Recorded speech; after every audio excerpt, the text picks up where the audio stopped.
Social മീഡിയയിൽ ഏവരുടെയും പ്രിയപ്പെട്ട പാവം വിജയ് മച്ചാനെ പോലീസ് പോക്കി അകത്താക്കിയിരിക്കുകയാണ്. ഒരു 16-കാരി നൽകിയ പീഡന പരാതിയാണ് ഇയാളെ പിടികൂടാൻ ഉണ്ടായ സാഹചര്യം. ഇൻസ്റ്റഗ്രാം, സോഷ്യൽ മീഡിയ, അതായത് FB, അതുപോലെ തന്നെ യൂട്യൂബ്, അങ്ങനെ തുടങ്ങിയ സോഷ്യൽ മീഡിയ പ്ലാറ്റ്ഫോമുകളിൽ താരങ്ങൾ സജീവമാണ്. പലരും, ഒത്തിരി ആളുകളുണ്ട് താരങ്ങളായിട്ട്.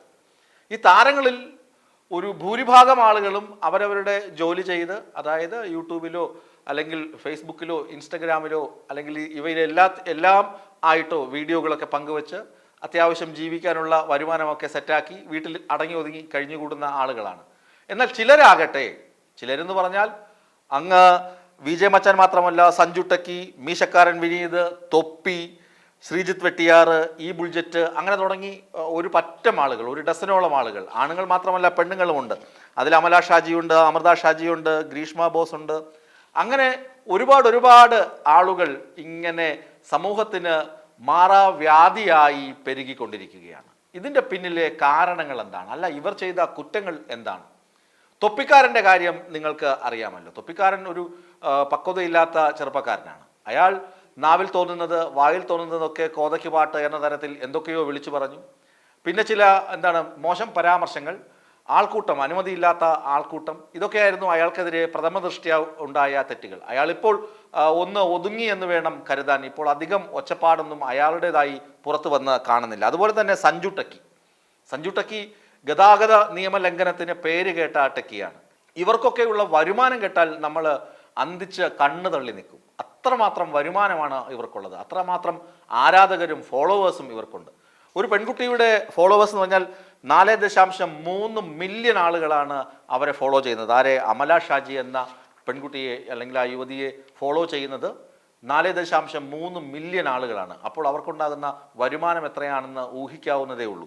അങ്ങനെ പിന്നെ ഉള്ളത് ശ്രീജിത്ത് വെട്ടിയാരും അദ്ദേഹത്തിൻ്റെ അമ്മ കഥാപാത്രമായി വരുന്ന ഒരു സ്ത്രീയും തമ്മിൽ ഉള്ള സംഭാഷണങ്ങളും രസകരമായ നർമ്മങ്ങളും ഒക്കെ വളരെയധികം ആസ്വദിക്കപ്പെടുന്ന ഒന്ന് തന്നെയാണ്. അത് പറയാതിരിക്കാൻ ന്യായമില്ല. എന്നാൽ അയാളും ഒരു കേസിലെ പ്രതിയാണ്, പീഡന കേസിലെ.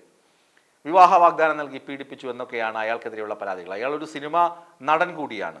പിന്നെ ഉള്ളത് ഈ ബുൾജറ്റ് സഹോദരന്മാർ. അവരും ഗതാഗത നിയമം ലംഘിക്കുന്നതിൽ പേരുകേട്ട കുപ്രസിദ്ധി നേടിയ യൂട്യൂബർമാരാണ്, വ്ളോഗർമാരാണ്. അവരും നിയമലംഘനങ്ങൾക്ക് പേരുകേട്ട ആളുകൾ. അങ്ങനെ സഞ്ജു ടെക്കി, മീശക്കാരൻ വിനീത് കൊമ്പൻ മീശയൊക്കെ പിരിച്ചു നിന്ന് ആളുകളെ അങ്ങോട്ട് ആകർഷിക്കും, തമാശ പറയും, ടിക്ടോക്ക് ചെയ്യും. ടിക്ടോക്ക് മച്ചാൻ എന്നാണ് മറ്റൊരു പേര്. ഇയാൾ തിരുവനന്തപുരം സ്വദേശിയാണ്. ഇയാൾ എന്ത് ചെയ്തു?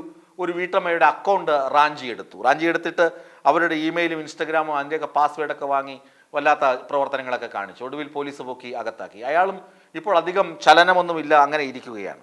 പിന്നെ ഉള്ളത് സൂരജ് പാലക്കാരനും അതുപോലെ തന്നെ വിക്കിത്തക്ക്. അങ്ങനെയാണ് സൂരജ് പാലക്കാരനൊക്കെ വാർത്തയുടെ ഭാഗമായി ഇത്തിരി എടുത്തുചാട്ടവും, നാവ് വഴങ്ങുമെന്ന് വെച്ച്, എല്ലില്ലാത്ത നാവാണെന്ന് വെച്ച് എന്തും വിളിച്ചു പറയാനുള്ള ലൈസൻസ് തനിക്കുണ്ട് എന്നുള്ള ഒരു ധാരണയിൽ എന്തൊക്കെ വിളിച്ചു പറയുന്നു, അതിന് മറ്റുള്ളവർ പ്രതിഷേധം അറിയിക്കുന്നു. അങ്ങനെ സമൂഹത്തിൽ ഒരുതരം ഇടപെടൽ, വ്യത്യസ്തമായ ഇടപെടൽ നടത്തി പോലീസ് പിടിയിലായ വ്യക്തിയാണ് സൂരജ് പാലക്കാരൻ. അയാൾ മാധ്യമപ്രവർത്തനമാണ് നടത്തുന്നത് എന്ന് അദ്ദേഹം അവകാശപ്പെടുന്നുണ്ടെങ്കിലും പക്ഷേ അത് ശരിയായ രീതിയിലല്ലെന്നുള്ള പൊതുവെ വിമർശനമുണ്ട് എന്ന് പറയാതിരിക്കാൻ നിർവാഹമില്ല.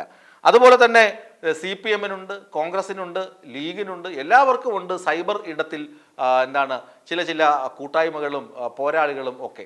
നമുക്കറിയാം കാഫിർ പരാമർശത്തിൻ്റെ കാര്യം. അതിനു മുമ്പ് തന്നെ കോൺഗ്രസ്സുകാരും ചിലത് CPM-നെതിരെ ചെയ്തിട്ടുണ്ട്. അതൊന്നും വിശദീകരിക്കാനല്ല ഞാൻ ഈ വാർത്താശകലം ഇവിടെ അവതരിപ്പിക്കുന്നത്. ഈ മച്ചാന്മാരുടെ വലയിൽ വീഴുന്ന ആളുകൾ മിക്കവാറും സ്ത്രീകളായിരിക്കും. അല്ലെങ്കിൽ സ്ത്രീകളുടെ ഇൻസ്റ്റഗ്രാം അക്കൗണ്ട് അല്ലെങ്കിൽ സോഷ്യൽ മീഡിയ പ്ലാറ്റ്ഫോം ആണെങ്കിൽ അതിന് താഴെ ആരെങ്കിലും കമൻറ്റ് ചെയ്ത് ചെന്ന് ചാടുന്നതാകാം. അങ്ങനെ സ്ത്രീകളും പുരുഷന്മാരും യൂട്യൂബർ ആയിട്ടുള്ള ആളുകൾ കേസിൽപ്പെടുന്നത് പതിവാണ്. ഇവരൊക്കെ സമൂഹത്തിന് എന്ത് ഗുണമാണ് ചെയ്യുന്നത് എന്ന് ചോദിച്ചാൽ നമുക്കറിയാം. വിനോദം എല്ലാവർക്കും ഇഷ്ടമാണ്, തമാശകൾ ഇഷ്ടമാണ്. സിനിമയിൽ പോലും ദ്വയാർത്ഥ പ്രയോഗങ്ങളൊക്കെ വിമർശിക്കപ്പെടുന്ന ഈ കാലത്ത് ദ്വയാർത്ഥ പ്രയോഗങ്ങളിലൂടെയാണ് നമ്മുടെ ടെലിവിഷൻ ചാനലുകളിൽ ഓടുന്ന മിക്കവാറും കോമഡി പരിപാടികൾ ഒന്ന് ചലിച്ചു പോകുന്നത്, അല്ലെങ്കിൽ ആളുകൾ കണ്ടുപോകുന്നത്.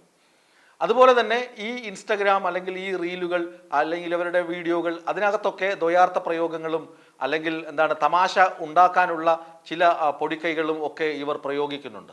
അതൊക്കെ സമൂഹത്തിന് നല്ലതാണ്. സമൂഹത്തെ മലീമസമാക്കാൻ ഉപകരിക്കുന്ന ആയുധങ്ങളാണ് ഇവർ പ്രയോഗിക്കുന്ന മിക്ക ഘടകങ്ങളും. അതുകൊണ്ട് പ്രഥമ ദൃഷ്ട്യാ തന്നെ ഇവരെ സമൂഹം ഒന്നടങ്കം വെറുക്കണമെന്നൊന്നും നമുക്ക് പറയാൻ കഴിയില്ല. കാരണം ആളുകൾ മില്യനാണ്, ദശലക്ഷക്കണക്കിന് ആളുകളാണ് ഇവരുടെ ആരാധകർ, ഫോളോവർമാർ. അതുകൊണ്ട് തന്നെ ഇവർക്ക് ഹുങ്ക് കൂടും. ഈ ഗതാഗത നിയമം ലംഘിക്കുന്ന ആളുകൾ, അവരെ പലതവണ താക്കീത് ചെയ്തിട്ടും അവർക്ക് വീണ്ടും ഗതാഗത നിയമം ലംഘിച്ച് ഒരു വീഡിയോ ചെയ്യാനുള്ള പ്രോത്സാഹനം എവിടെ നിന്ന് ലഭിക്കുന്നു എന്ന് ചോദിച്ചാൽ, ഒന്ന് അവരുടെ വരുമാനം അതിഭീകര വരുമാനമാണ്. അതാണ് ഇടയ്ക്ക് റെയ്ഡൊക്കെ നടന്നത്. ചില വ്ളോഗർമാരുടെയും യൂട്യൂബർമാരുടെയൊക്കെ വീടുകളിൽ റെയ്ഡ് നടന്നു. അവർ നികുതി അടയ്ക്കുന്നില്ല എന്ന കാര്യം പുറത്തു വന്നു. ഇതൊക്കെ നാട്ടിൽ നടന്ന് വരുന്നുണ്ട്. പലർക്കും അറിവില്ല, നികുതി അടയ്ക്കണമെന്ന കാര്യത്തിൽ അറിവില്ലായ്മയാണ് എന്നാണ് കണ്ടെത്തിയിരുന്നത്. അവരൊക്കെ നികുതി അടയ്ക്കാൻ തുടങ്ങി. ഇവരുടെയൊക്കെ വരുമാനം അതിഭീകരമാണ്. ഫോളോവർമാർ അതിലേറെ ഭീകരന്മാരും ഭീകര സ്വഭാവമുള്ള ആളുകളുമാണ്. അതുകൊണ്ട് നമുക്ക് ഇവർക്കെതിരെ ഒന്നും പറയാൻ കഴിയില്ല. കാരണം പറഞ്ഞു കഴിഞ്ഞാൽ കടന്നൽക്കൂട്ടം പോലെ ആയിരിക്കും ആക്രമണം. അത്രമാത്രം ആരാധകർ ഇവർക്കുണ്ട്. ഈ ആരാധക വൃന്ദത്തിൽ നിന്നാണ് ഇവരുടെ വലയിലേക്ക് ഈയാമ്പാറ്റകളെ പോലെ ചെന്ന സ്ത്രീകളും പെൺകുട്ടികളും ചെന്ന് ചാടിക്കൊടുക്കുന്നത്. ചെന്ന് ചാടുകയാണ് ചെയ്യുന്നത്. പരസ്പരം സംസാരിക്കുന്നു, വിളിച്ച് മിണ്ടുന്നു. ഒടുവിൽ മിണ്ടൽ ചില വഷളൻ ബന്ധങ്ങളിലേക്ക് വഴിമാറുന്നു. ഒടുവിലത് കൈവിട്ടു പോകുന്നു, ജീവിതം തന്നെ കൈവിട്ടു പോകുന്ന സാഹചര്യത്തിലേക്ക് മാറുന്നു. നമുക്കറിയാം, ഓൺലൈൻ തട്ടിപ്പുകൾ, സൈബർ കുറ്റകൃത്യങ്ങൾ, ഓൺലൈൻ തട്ടിപ്പുകൾ, ഓൺലൈൻ ലോൺ ആപ്പിനെ കുറിച്ച് കഴിഞ്ഞ ദിവസം ഒരു വാർത്താശകലത്തിൽ ഞാൻ തന്നെ പറഞ്ഞിരുന്നു.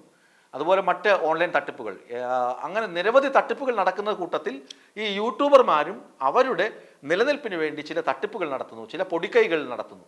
അവർക്ക് വരുമാനമുണ്ടാക്കുന്നതിനുള്ള പ്ലാറ്റ്ഫോമായി യൂട്യൂബിനെയും അതുപോലെ തന്നെ സോഷ്യൽ മീഡിയയെയും ഉപയോഗിക്കുന്നതിനൊപ്പം തന്നെ അവരുടെ ആരാധകരിൽ, അവരുടെ വലയിൽ വീഴുന്ന ആളുകളെയും അവർ വരുമാന മാർഗമായി, അല്ലെങ്കിൽ അവരുടെ സ്വന്തം ഇഷ്ടത്തിൻ്റെ പൂർത്തീകരണത്തിന്, അതിന് വേറെ വാക്കുകളുണ്ട്, അതൊന്നും പ്രയോഗിക്കാൻ പറ്റില്ല, അതൊക്കെ അൺപാർലമെൻ്ററി ആയതുകൊണ്ട് പ്രയോഗിക്കുന്നില്ല. അത്തരം ഇഷ്ടങ്ങൾക്ക് വേണ്ടി ആളുകളെ വിനിയോഗിക്കുന്നു. ഇതൊക്കെ വളരെ വൈകി മാത്രമാണ് ആളുകൾ തിരിച്ചറിയുന്നത്.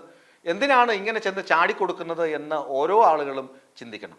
ഓരോ ആളുകളും ചിന്തിച്ചാൽ മാത്രമേ ഈ സാമൂഹിക ദുരന്തങ്ങളിൽ നിന്ന് കരകയറാൻ പറ്റുള്ളൂ. സാമൂഹിക ദുരന്തം എന്ന് പറയുന്നതിൽ ഒരു തെറ്റും വിചാരിക്കുന്നില്ല. വളരെ ഇഷ്ടമാണ്. ഇവരുടെ തമാശകളൊക്കെ നമുക്ക് ആസ്വദിക്കാം. വളരെ രസകരങ്ങളായ വീഡിയോകൾ തന്നെയാണ് ഇവരിൽ പലരും ചെയ്യുന്ന വീഡിയോകളും വീഡിയോ ശകലങ്ങളും. ഇവർ ഇൻഫ്ലുവൻസർമാരാണ്. നമുക്കറിയാം, ഒരു പാവം ഇൻഫ്ലുവൻസറുടെ അവസ്ഥ. തിരുവനന്തപുരത്ത് ഒരു 18-കാരി, എന്തായിരുന്നു സംഭവം? വീട്ടുകാരുടെ വരെ പിന്തുണയുണ്ടായിരുന്നു. അവർക്കും അവരുടെ കാമുകനും തമ്മിൽ ഒരുമിച്ച് താമസിക്കുന്നതിനും ഒരുമിച്ച് യാത്ര പോകുന്നതിനും ഒക്കെ. ഒടുവിൽ എന്താണ് സംഭവിച്ചത്? ആ പാവം പെൺകുട്ടി ജീവനൊടുക്കി. ഇതാണ് അവസ്ഥ, ഇൻഫ്ലുവൻസറുടെ അവസ്ഥ. അവരെങ്ങനെയാണ് സമൂഹത്തിൽ സ്വാധീനം ചെലുത്തുക? ഏത് തരത്തിലായിരിക്കും അവരുടെ സ്വാധീനം?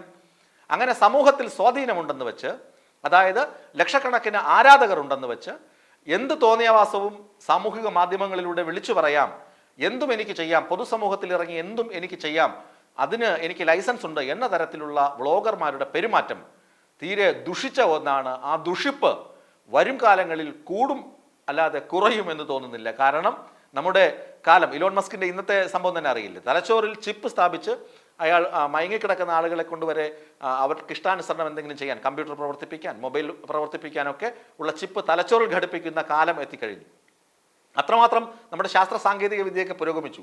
IT രംഗം തന്നെയാണ് ഇനി അങ്ങോട്ടുള്ള കാലത്തെ നയിക്കുന്നത്. IT പ്ലാറ്റ്ഫോമുകൾ, അതായത് സോഷ്യൽ മീഡിയ പ്ലാറ്റ്ഫോമുകൾ തന്നെയാകും ഇനിയിപ്പോൾ വാർത്തകൾ കാണുന്നതിനും വാർത്തകൾ എഴുതുന്നതിനുമൊക്കെ കൂടുതൽ ഉപയോഗിക്കപ്പെടുക.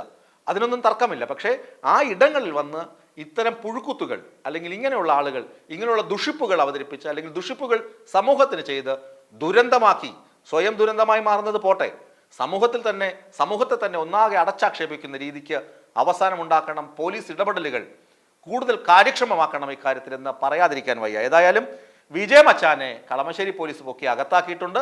അത് 16-കാരി നൽകിയ പരാതി, പോക്സോ കേസാണ്. ആലോചിച്ച് നോക്കുക. ഇവരൊക്കെ എന്ന് പറയുന്നത് ഒത്തിരി കടന്നുപോകും. കുറച്ചുകൂടി ബഹുമാനം കുറച്ച് പറഞ്ഞാലും തെറ്റൊന്നുമില്ല. ഇവറ്റകളൊക്കെ ചെയ്യുന്ന തെമ്മാടിത്തരത്തിന് നമ്മളാണ് വില നൽകേണ്ടി വരുന്നത്.